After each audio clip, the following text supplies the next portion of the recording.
Y bien, amables televidentes, en la entrevista estelar de Encuentro Directo nos honra con su participación en la noche de este sábado el mayor general retirado, José Miguel Soto Jiménez, ex secretario de las Fuerzas Armadas, pero también es historiador, académico y diplomático. General, es un honor, bienvenido. Bueno, el honor es mío. Déjame decirte que me siento muy complacido de estar en este espacio. Debo decirte que para mí representa un espacio refrescante, entonces saludarte a ti, a tu familia, pero además a toda la teleaudiencia de este espacio con un saludo muy dominicanista, como es mi costumbre. Gracias, general. General, ciertamente el eje protagónico en las noticias ha sido el tema de la delincuencia, la criminalidad, o mejor dicho, hasta la inseguridad ciudadana. ¿Usted cree, o sea, a qué se debe esta situación que siempre ocurre o está ocurriendo? Bueno, tú sabes que regularmente, cuando pasa esa situación, que no es privativa ni exclusiva de la República Dominicana, hay países de Latinoamérica o de Hispanoamérica que han tenido primero que nosotros la gravedad de ese problema y la respuesta tradicional, pero muy simplista, y quiero explicarme, es el asunto de la pobreza de América Latina, ¿verdad? La mala distribución de la riqueza y los grandes problemas, que por cierto son uno de los grandes retos de la democracia dominicana. Pero esperar que esos problemas se resuelvan del todo para afrontar la dificultad que tienen los ciudadanos, que quiero hacerte la salvedad, de que todo el mundo mira como que eso es un regalo del gobierno, de los gobiernos, la seguridad y la defensa. Pero no es así, es un deber de los gobiernos. ¿Por qué? Porque la gente pierde de vista que los llamados aparatos de sanción, los organismos de seguridad y las Fuerzas Armadas y la policía, la pagan los contribuyentes. O sea que no podemos esperar a sentarnos en la puerta de nuestra casa a que nos toque el número, ¿verdad? Que nos saquemos el número en la tómbola de esa calamidad, de que te asalten, de que algún familiar tuyo pierda la vida en un incidente de eso. Entonces, de ahí la gravedad de la situación, que no puede cifrarse únicamente en la consabida reforma policial. Yo creo que es una tarea conjunta de los gobiernos, porque, y en este caso precisamente, que yo tengo más de 30 años hablando del tema, y más que hablando del tema sin pretender ser un oráculo, simplemente del análisis de lo que yo por años ejercí y estudié.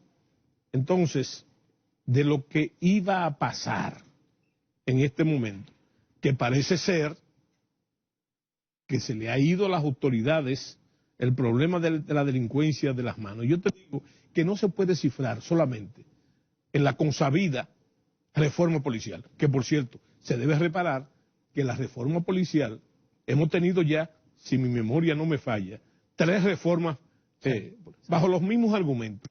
Bueno, pero yo creo que en esa tarea conjunta que yo te hablé, hay que involucrar entonces, en primer término, la justicia. ¿Por qué la justicia? A pesar de que se han hecho grandes avances en ese ramo, como es el Consejo de la Magistratura, como es la implementación, la articulación y la funcionalidad del Tribunal Constitucional.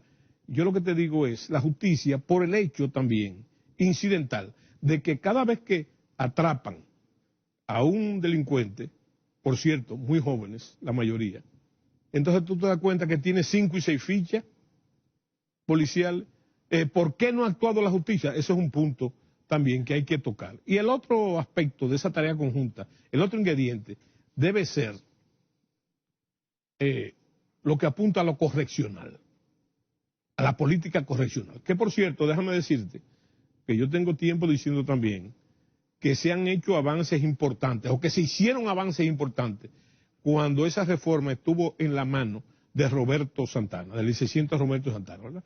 Que se modificaron muchísimas, y la cosa funcionaba como debe funcionar. Y el éxito y la aprobación de ese modelo no simplemente está en lo que diga la opinión pública. Hay que tomar en cuenta que ese modelo de Roberto Santana, creo que, no sé la cantidad de cárceles exactas o recintos penitenciarios que impactó eso, pero sí lo que yo estoy seguro de que se ha tomado como modelo e implementación en otros países de Centroamérica, por ejemplo, donde inclusive ese proyecto tiene el nombre mismo del licenciado Roberto Santana. Entonces, desde ese punto de vista, yo considero también, y te digo, estamos enfocando el aspecto correccional, que yo considero que es una aberración dentro de ese sistema, abandonado, no sé por qué, y no vamos a entrar en esa polémica, lo que hizo Roberto, que todavía haya más de 10 o 15, no sé el número exacto, recintos penitenciarios bajo la mano del Ejército Nacional. Eso es una figura del siglo XIX, que después debió evolucionar hacia que lo tuviera la policía y después a lo que dice la ley, que la creación de una guardia correccional, de una guardia penitenciaria, sabiendo que ese modelo ya inclusive en los Estados Unidos está avanzando hacia lo que podemos llamar la privatización del aparato correccional. Entonces, ese es uno de los aspectos. Pero también debe, por cierto, que ya se hizo, pero se cayó ese proyecto de ley, creo que en los años, en el 2020, si mi memoria no me falla también, en la Cámara de Diputados se cayó el proyecto, de crear una ley de defensa y seguridad. Okay. Y tú inmediatamente piensas, pero otra ley. Bueno, yo no me estoy refiriendo a una ley virgen que no tenga su aplicación, como hay muchísimas leyes aquí efectivas, sino, ¿para qué una nueva ley? Que no es la ley orgánica de la Fuerza Armada, ni es la ley de la policía. Es para crear los niveles de coordinación que de manera fáctica han pasado siempre. Cuando la policía parece que se le va el asunto de la delincuencia de las manos, entonces se apela a las Fuerzas Armadas, ¿verdad? Acaba de pasar recientemente. Pero hay que establecer los niveles de esa coordinación. ¿Cuándo debe ocurrir eso? Y la gradualidad también. Y la gradualidad, porque, por ejemplo, te voy a decir que en la época de la Guerra Fría, en la llamada Guerra Fría, en nuestra versión aquí, sobre todo después de la Guerra Civil, cuando tú lanzabas la guardia a la calle, ¿verdad?, con su vestimenta y su equipo de guerra, entonces tenía un efecto en la disuasión del delito. Pero el uso y abuso de ese recurso, entonces, llega un momento que no hace el efecto debido. Hay que organizar, ¿verdad?, organizar que con esa ley esos niveles. También otro problema que hay que resolver, que en papeles está resuelto a media con la disposición, no sé los niveles de implementación de la ley esta sobre el DNI, sí, que se habló mucho, ¿verdad? Hay que organizar también todo el aparato, ¿verdad?, y la interrelación de las llamadas de agencias de inteligencia. ¿A qué me refiero? No solamente al DNI, sino que el DNI sea como un gran coordinador, creo que esa es la esencia de la ley, de los otros servicios, porque cada Fuerza Armada, incluyendo la policía, tiene su servicio de inteligencia. Ahora, general, tras la situación lamentable que fue la muerte del ministro Orlando Jorge Mera, en el punto de vista de seguridad, su opinión al respecto, ¿usted cree que ha fallado en ese sentido, que hace falta esa seguridad en este país? Mira, yo pienso que eso es un indicativo, pero sin politizarlo, es un indicativo de hasta qué grado ha llegado no solamente la delincuencia, ¿verdad?, sino la violencia. Y la violencia tiene un cauce cultural muy arraigado en los dominicanos, ¿verdad?, muy arraigado en los dominicanos. Pero resulta que hay un detalle, ¿verdad?, porque a mí no me gusta especular sobre lo que yo no conozco. Es aventurado eso, aunque esté de moda aventurarse a eso. ¿Tú sabes por qué? Porque no sabemos todavía las razones causales, lo que tenemos es el hecho, y el hecho horroroso que contiene la sociedad, ¿verdad? Que un ministro sea asesinado de esa manera, eso debe llamar a preocupación. Pero hay otro detalle que yo quiero llamarte la atención al respecto, y la atención al público en general.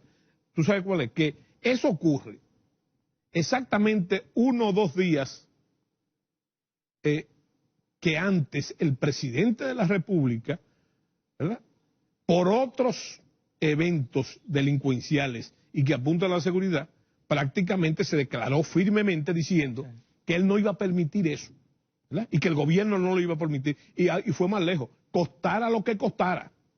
Entonces, en respuesta de eso, ocurren una serie de eventos como si la delincuencia hubiese aceptado el reto del presidente, ¿verdad? 3 o 4 eventos, y entre ellos, entonces, la gran fatalidad de ese hecho, que vuelvo y te repito, consternó la sociedad.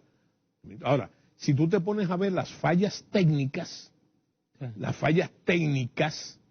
en la seguridad, eso atañe no solamente a la pérdida del ministro de Medio Ambiente, sino que por generalización tú dices, bueno, ¿hasta qué grado es funcional la seguridad de las figuras públicas? Lo que en términos de doctrina técnica se habla de la seguridad de los VIP, que no necesariamente tienen que ser ministros, sino las figuras emblemáticas en la sociedad.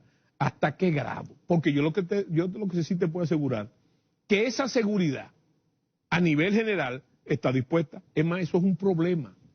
Eso es un problema. ¿Por qué? Porque el uso y abuso de que los funcionarios públicos y esas personalidades de la sociedad dominicana tengan seguridad militar produce un dislate que yo he llamado también la burocratización de las Fuerzas Armadas.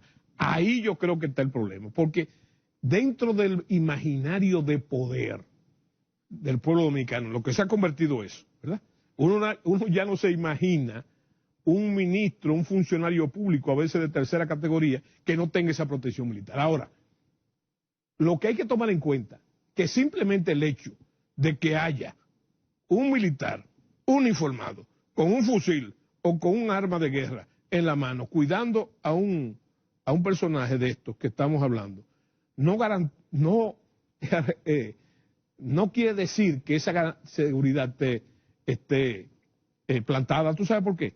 Porque también hay que saber, y los televidentes tienen que saber, que la protección de personas importantes y de funcionarios es una especificidad, es una especialidad. No por ser simplemente militares, por ser guardia o policía, esa seguridad está garantizada, sino que sea una especialidad. ¿Tú sabes quién cuida al presidente de los Estados Unidos? No son los militares, es el servicio secreto. Y tú sabías que el servicio secreto no tiene que ver nada con las Fuerzas Armadas norteamericanas. Pertenece inclusive, en el caso de los Estados Unidos, pertenece al Departamento del Tesoro, ¿verdad? Y son gente debidamente entrenadas en eso, ¿verdad? Entrenada en eso. Y las veces que ha fallado esa seguridad, que ha fallado en varios casos, en los casos de los magnicidios de los presidentes norteamericanos. Yo iba en ese sentido, general. Básicamente con el tema haitiano, sí. Con esa, o sea, su opinión al respecto, ¿qué puede significar para el país esa inmigración, podríamos decir hasta ilegal de haitianos?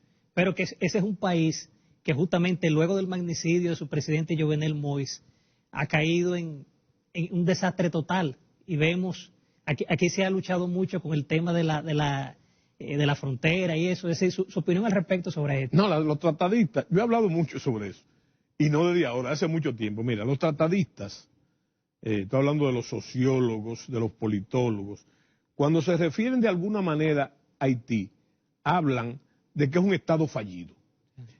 Después yo mismo dije que no era un Estado fallido, sino un Estado fuñido.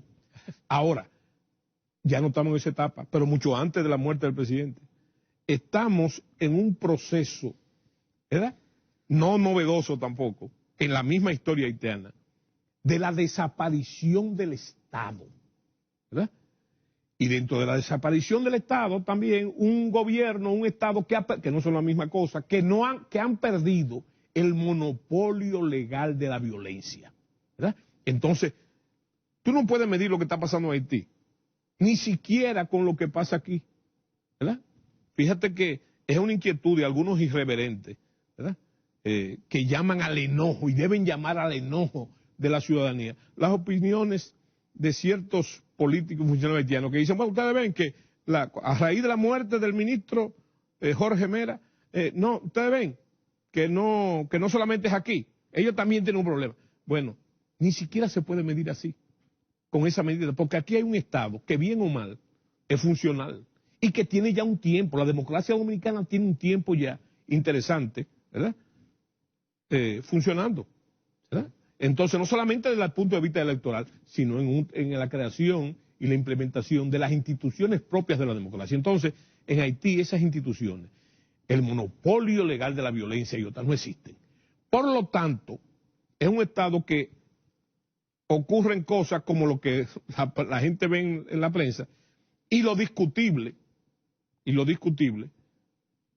en cierta medida, porque yo he dicho muchas veces de forma irreverente también, yo he dicho que a mí no me importa lo que pase en Haití, a mí me importa lo que pase en la República Dominicana. Ahora, digno de estudio y de observación y de alerta de las autoridades dominicanas, incluyendo las Fuerzas Armadas, es darse cuenta cómo ese estado de desastre apocalíptico en Haití, por esa falta de control que tienen en sus instituciones, puede entonces influir en la seguridad y la defensa de la República Dominicana.